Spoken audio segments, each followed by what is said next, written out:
Amém, igreja? Nós estamos agora nos momentos finais do congresso. E o que é que esse congresso significou para nós? Será que é mais um congresso? Aprendemos com esse congresso? O que é que Deus tem falado conosco? É um congresso de louvor e adoração. E nós, muitas vezes, eu tenho meditado nisso.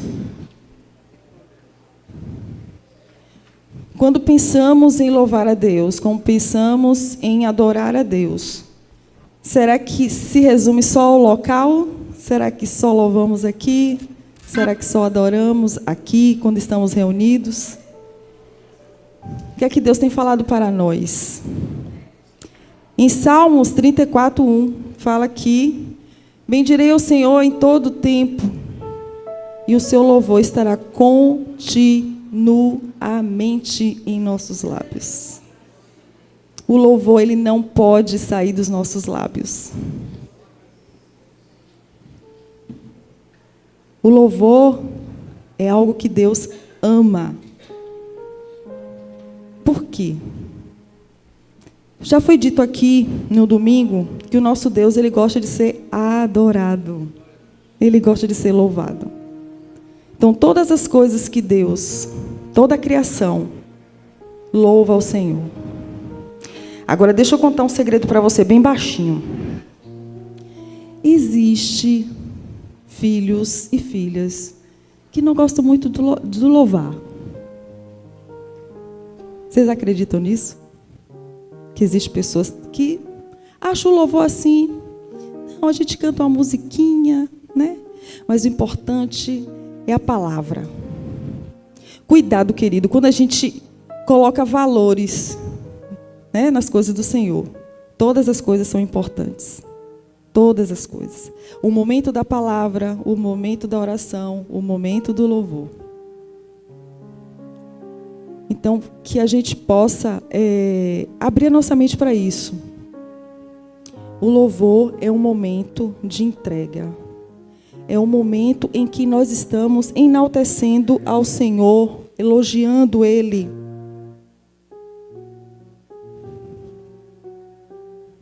O louvor, ele nos faz emergir. Isso quer dizer o quê? Emergir. A gente sai de um lugar e vem para um lugar. A gente sai, a gente se mostra. O louvor, ele emerge de gratidão e alegria. A adoração, ela está relacionada muito com o subjetivo. É mais intimidade. Por que eu estou falando isso? Quando a gente fala louvor e adoração, a gente junta as duas coisas. Não é que esteja errado, né? Louvor é uma das formas de adorar a Deus. Mas não é somente adorar a Deus através de cânticos. A gente adora a Deus com nossas atitudes, como já foi falado aqui, com a nossa obediência, né? Com nossa submissão ao Senhor, a gente adora Ele. Por que eu estou falando isso? Hoje, o Senhor vai falar conosco através disso. A gente vai ver duas situações onde o louvor, ele tocou o céu, e onde a adoração, né, tocou o céu.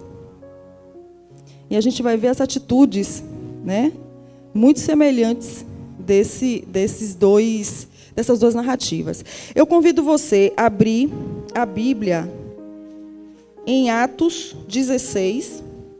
Eu até sugiro que vocês em casa leiam, para vocês entenderem o que acontece aqui. A gente só vai se ater na parte onde Paulo e Silas eles louvam. Mas existe toda uma história envolvida aqui. Vamos ler a partir do versículo 25, certo? Vamos lá. Por volta da meia-noite, Paulo e Silas oravam e cantavam louvores a Deus. E os demais companheiros de prisão escutavam. De repente, sobreveio tamanho terremoto, que sacudiu os alicerces da prisão. Abriram-se todas as portas e soltaram-se as cadeias de todos. O carcereiro despertou do sono e, vendo abertas as portas do cárcere, puxando da espada, ia suicidar-se, supondo que os presos tivessem fugido. Mas Paulo bradou em alta voz: não te faças nenhum mal, que todos aqui estamos. Quando a gente vai... Vamos voltar um pouquinho, para a gente ver aqui, no versículo 22 mesmo, era aqui mesmo.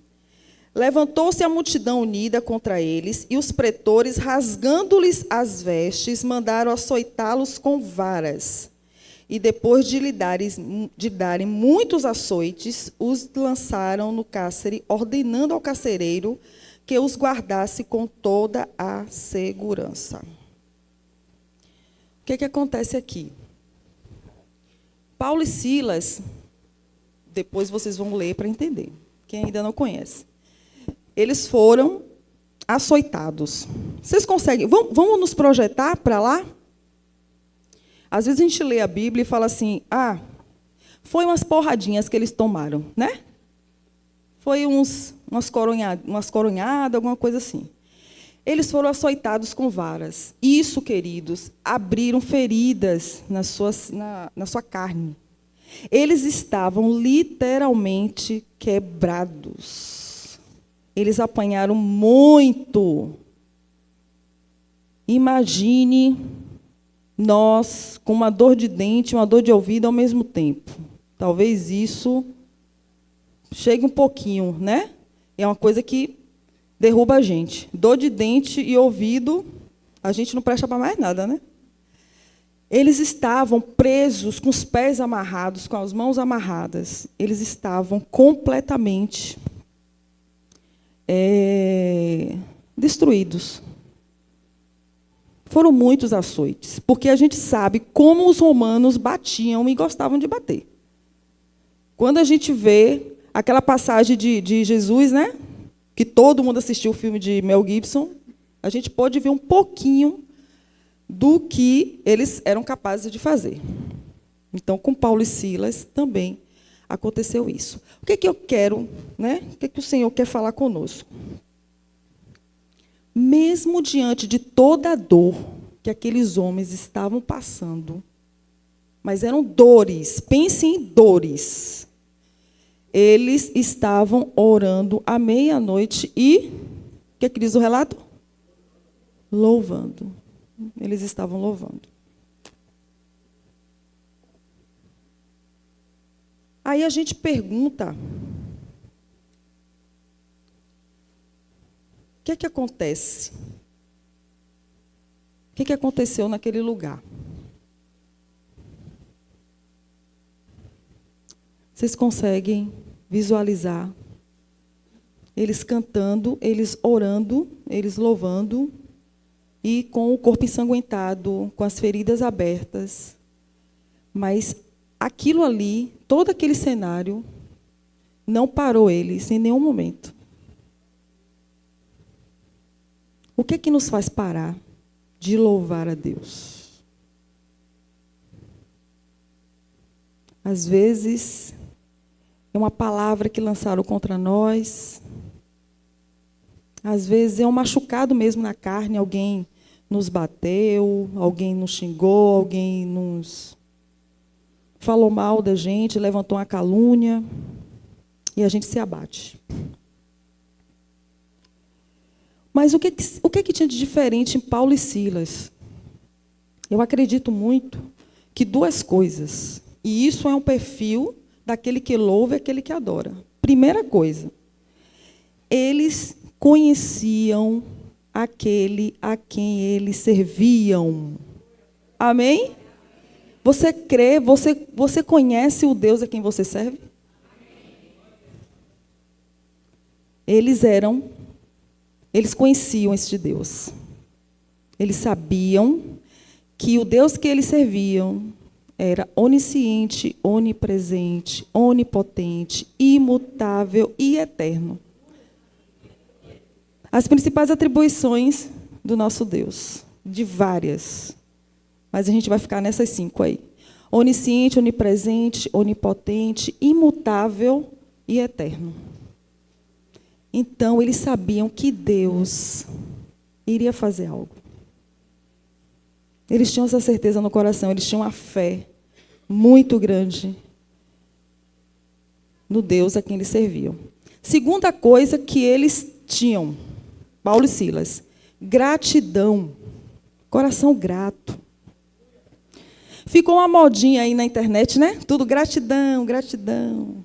As pessoas falam, mas não sabem a profundidade dessa palavra. Você ser grato, seu coração ser totalmente grato. Aquele coração daqueles dois homens se moveram para louvar a Deus, mesmo em meio à dor. Mesmo em meio a toda aquela calamidade que eles estavam passando, eles encontraram esse conforto, né, na oração e no louvor.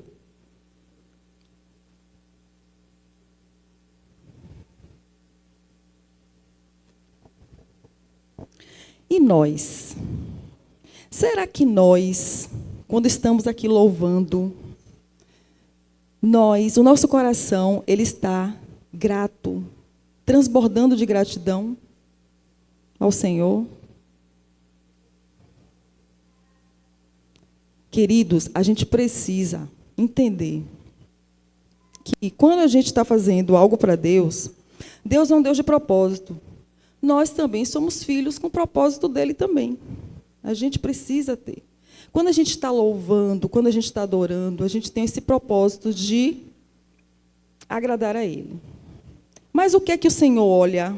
A nossa performance? O nosso exterior? Não. Jesus estava olhando todo o tempo para o coração de Paulo e Silas. Todo o tempo. E essa adoração foi aceita no céu, tanto que o céu desceu, né? Ou alguns falam que o céu desceu, ou eles subiram. Tem umas falas assim. Mas o importante é que houve um terremoto. Por quê? O louvor, ele muda a realidade nossa. A realidade física ela é mudada, a gente traz a realidade espiritual. Eles trouxeram o céu para perto deles. Mas tudo começou aqui dentro. Começa aqui. Muitas vezes a gente vem para a igreja, a gente louva, mas a gente não sente, não tem aquele sentimento, a gente quer ver algo acontecer, o sobrenatural acontecer. Mas o sobrenatural começa em nós. Começa aqui dentro, no nosso coração. Então, se a gente vem para a igreja, né? Se a gente louva em casa, se a gente, né? E queremos ver sempre o sobrenatural acontecer, vamos ensaiar isso todo o tempo. Coração grato ao Senhor. Conhecer o nosso Deus. Esse é o perfil daqueles que louvam a Ele. Amém? Vocês estão entendendo?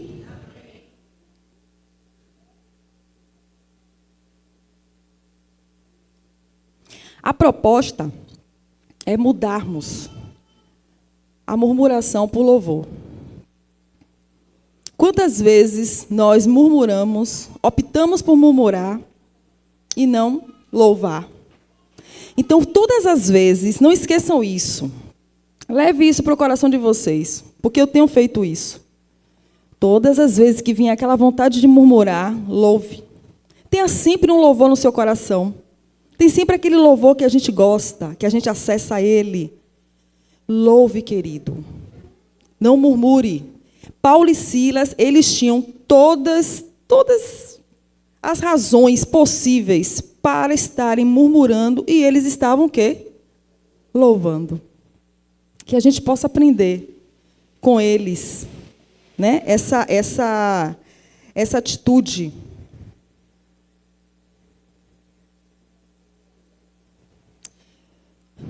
Paulo, principalmente Paulo sabia exatamente de onde Jesus tinha tirado ele.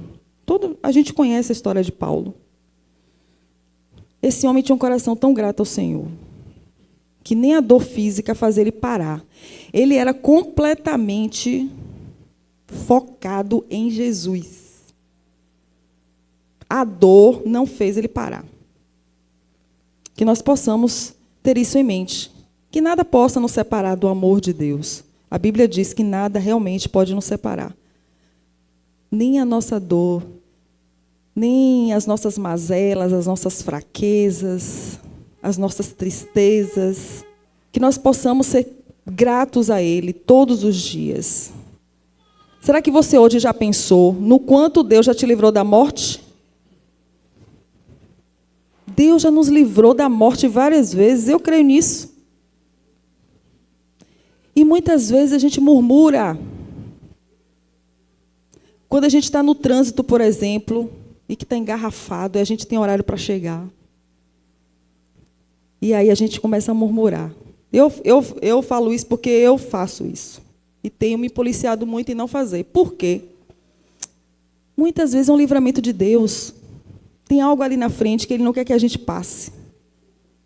Aí, ao invés de murmurar, canta, louva.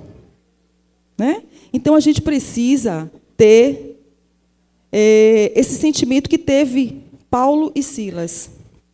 Em meio à dor física, eles estavam louvando a Deus. E, literalmente, estavam quebrados. Né? O vaso foi quebrado. Então, eles entregaram tudo ao Senhor. E nós vimos o sobrenatural de Deus acontecer. Que esse sobrenatural venha sobre nossas vidas. Que nós venhamos todos os dias lutar contra nós mesmos, porque a nossa luta, primeiro, não é contra o diabo, é contra nós. A gente precisa lutar.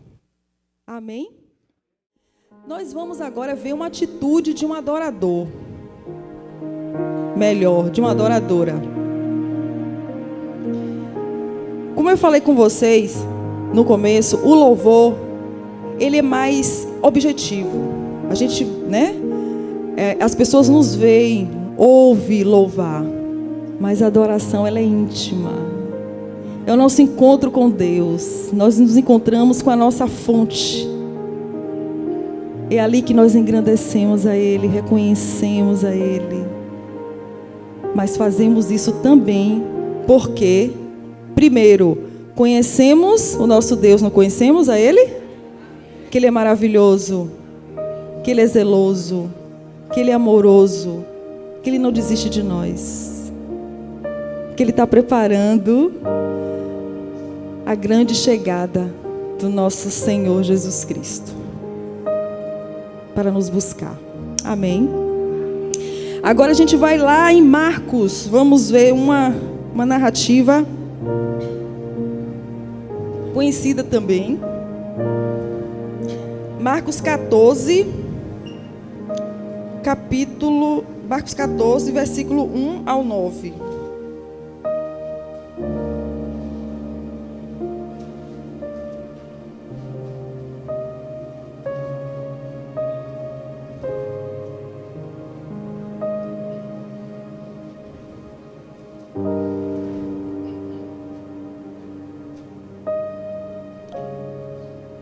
Marcos 14.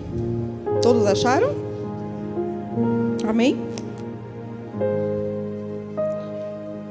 Vamos lá. Versículo 1. Dali a 2 dias era Páscoa e a festa dos pães asmos. E os principais sacerdotes e os escribas procuravam como o prenderiam à traição e o matariam.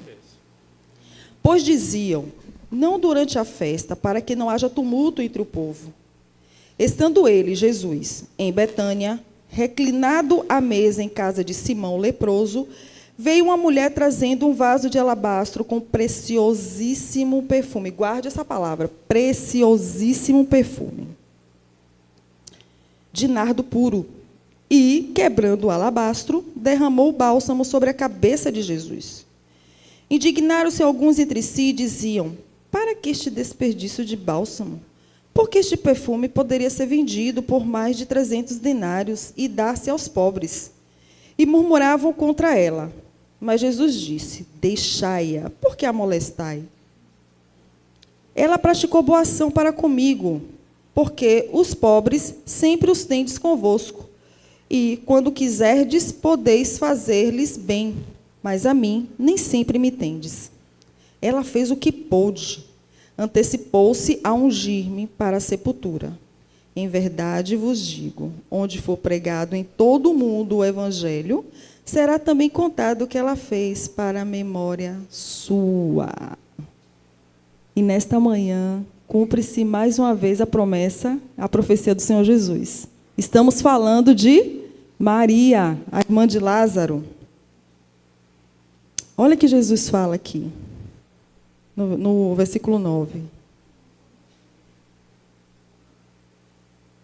Onde for pregado em todo o mundo o evangelho, será também contado o que ela fez para a memória sua. Estamos rememorando a ação que Maria fez. Bom, vamos lá para aquela casa em Betânia? E aí, vamos lá? Maria, ela mostra uma atitude, né, de coragem. Principalmente, primeiro, por ser mulher e adentrar, né, numa casa onde a maioria era homens. Mas Maria, ela queria fazer algo inusitado para Jesus. Como ela amava ele. Quando a gente ama, a gente se propõe a fazer isso também, algo inusitado. E Maria, ela chega com esse vaso de alabastro. Alabastro, gente, é uma pedra. É uma pedra onde armazenava esse preciosíssimo perfume. Olha como a Bíblia, ela relata, ela dá ênfase a isso, preciosíssimo perfume. Além disso, ele era raro, ele não tinha em Israel. Isso era um perfume que vinha de fora. E caro. Precioso, raro e caro. Mas Maria, ela quis fazer algo para Jesus. Primeiro, olha o que a gente falou lá atrás. Primeiro, ela conhecia Jesus intimamente. Jesus, quando ia a Jerusalém, ele se hospedava na casa do irmão dela, que é Lázaro, né? Então, e tem alguns relatos que falam que Maria, ela sentava aos pés de Jesus para ouvi-lo. Então, Maria, ela sabia que ali, naquele momento, seria a última Páscoa de Jesus. Ela sabia. Então, ela quis fazer algo. Primeiro, por ela conhecer. Segundo, o coração dela era grato, porque Jesus tinha ressuscitado o irmão dela. Como ela era grata por isso. Olha a gratidão, o que é que faz, o que move um coração grato. Então, Maria, ela pensou, vou fazer algo para Jesus. Eu preciso fazer algo para Ele, porque eu amo demais. E eu sou grata a Ele por tudo que Ele fez e pela vida do meu irmão também. E ela foi com esse intuito de homenageá-lo. Né? Foi uma homenagem que ela fez a ele. Mas Maria enfrentou oposição. Como tudo, né? Quando a gente quer fazer algo para Deus, a oposição se levanta, não é verdade? Quem já experimentou isso aqui? A oposição se levanta. Maria, ela não ligou para as censuras, o que falavam dela. Será que Maria não pensou que iria ser censurada? Claro que ela pensou. Claro que ela sabia. Mas isso impediu ela de continuar o intuito de adorar aquele a quem ela amava e a quem ela era grata. Maria não desistiu. E o que é que acontece? Jesus, ele aceita esta adoração. Olha que coisa linda. Quando falaram, mas como é que uma mulher pega um perfume desse tão caro, que a Bíblia diz 300 denários, né? Que equivalia mais ou menos o salário de um ano. De um ano. como esse perfume era caro. E ela derrama esse perfume na cabeça de Jesus. Mas ela derrama todo. A Bíblia diz aí, ó, todo o perfume foi derramado. E ela quebra o vaso. Ela poderia ter, ó, vou derramar um pouquinho, que é caro, né? Quando a gente compra um perfume caro, a gente usa assim? A gente usa um pouquinho só. Mas ela queria entregar tudo. Todo o conteúdo, todo o interior do vaso tinha que ser derramado sobre a cabeça de Jesus. E Jesus aceita essa adoração. Jesus diz, deixa-a. Por que a molestais? Porque censura ela. Ela fez algo bom para mim.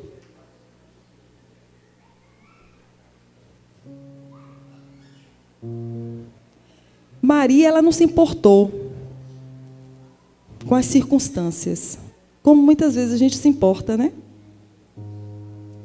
A gente é muito preocupado com o que o outro vai pensar. E muitas vezes a gente não faz, a gente não sai do lugar. Muitas vezes a gente está aqui na igreja e a gente quer adorar daquele jeito, né? A gente quer gritar, a gente quer chorar, a gente quer abrir os braços, mas a gente, ó, mas o que é que o irmão vai pensar? Se eu ficar chorando aqui, me derramando, vai pensar até que eu estou em pecado, né? A gente se preocupa muito com o vaso, e Jesus se preocupa com o nardo que está dentro do vaso. E a gente não faz, a gente não adora, a gente não entrega tudo, porque a gente está preocupado o tempo todo com o que o outro vai pensar de nós. Se Maria tivesse preocupada, né, do que pensariam dela, ela não teria feito esse feito. Ela não teria homenageado a Jesus, ela teria travado. Não vou fazer isso.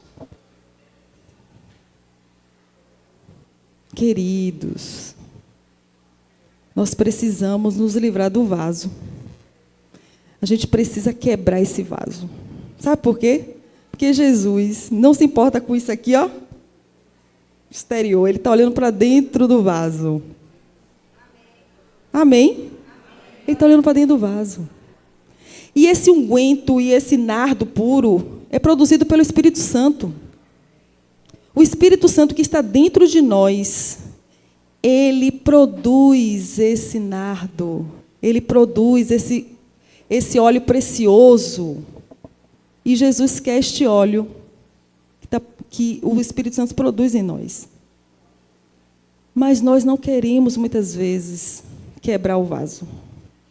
É difícil quebrar o vaso? Maria deve ter tido alguma dificuldade. É pedra, né? Ela deve ter usado alguma coisa forte para quebrar. Isso quer dizer que nós, para quebrarmos o vaso, temos que nos esforçar. Temos que nos esforçar. Lembra que eu falei antes? A nossa luta primeiro é conosco. Não se preocupe com o outro.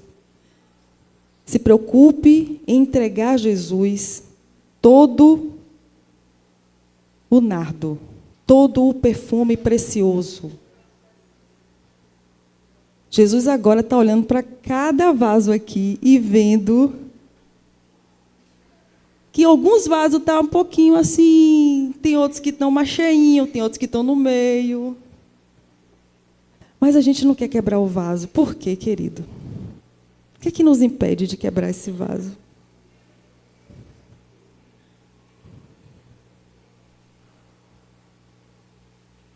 Você consegue olhar para você agora e dizer isso para você? É vergonha? O que será?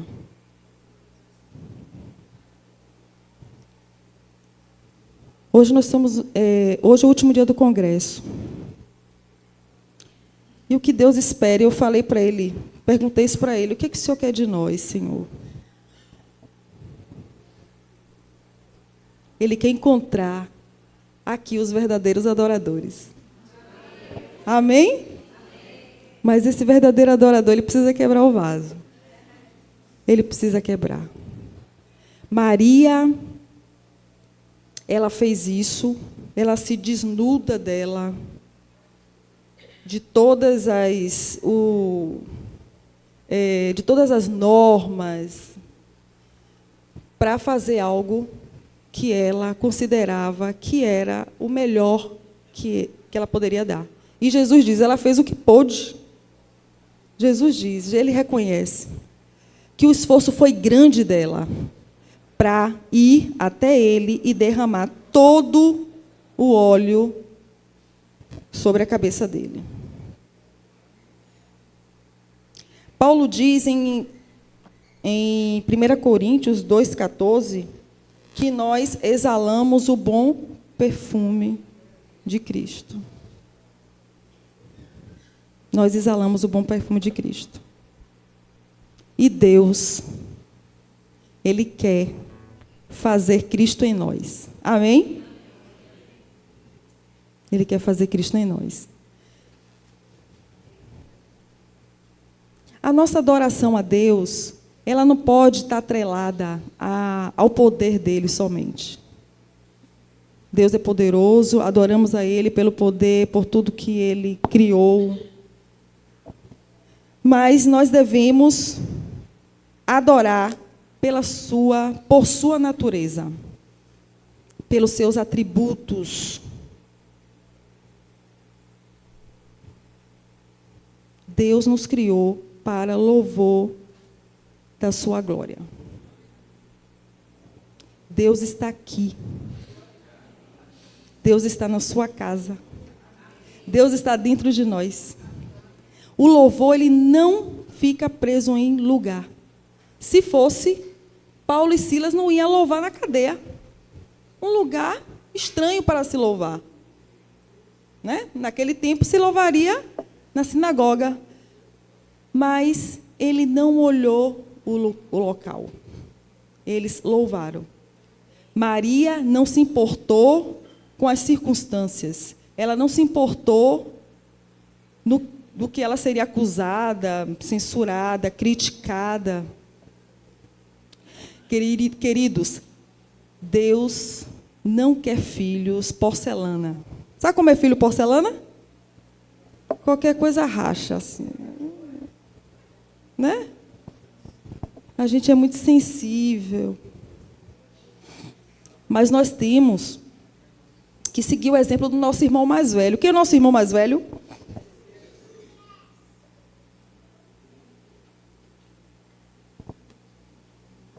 Jesus. Nós devemos colocar a nossa vida sempre como oferta viva na presença dele. Não louvamos, não adoramos quando nós queremos. A Bíblia nos ordena a adorar a ele em todo o tempo. Não é quando nós queremos, é todo o tempo. Então, que nós, nessa manhã, e que nesse congresso, que se finda hoje, que guardamos essa palavra. Precisamos conhecer a Deus de uma forma tão profunda, ter um relacionamento com ele profundo e sermos gratos todos os dias por nossas vidas, por tudo o que Deus tem feito e fará por nós.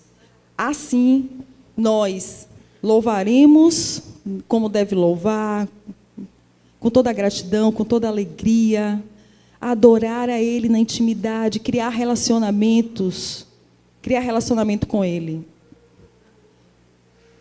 Vou sugerir uma coisa para vocês, que eu faço isso também com o Ives, né? A gente louva muito, mas no domingo, quando a gente vem para a igreja, é o dia que a gente louva mais, né? Então a gente já começa a cantar. Ele canta também para espantar o banho frio, né? Aí ele fica louvando para ver se a água acontece um milagre, né? Aí ele louva bastante, mas ele vê que a água vai estar fria, ele vai ter que tomar banho.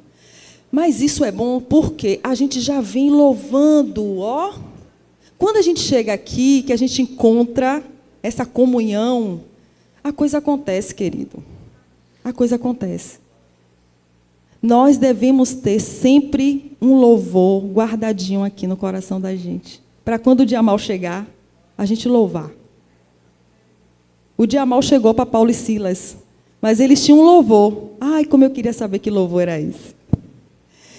Mas louvaram. Jesus louvou, cantou um hino na ceia, na última ceia dele, né? O louvor está entranhado em nós, porque foi Deus que colocou isso em nós. Mas adorar a Deus é mais que cantar. Adorar a Deus é mais que erguer as mãos. Não consiste em rituais e tradições. Adorar a Deus é mais do que vãs repetições. Amém?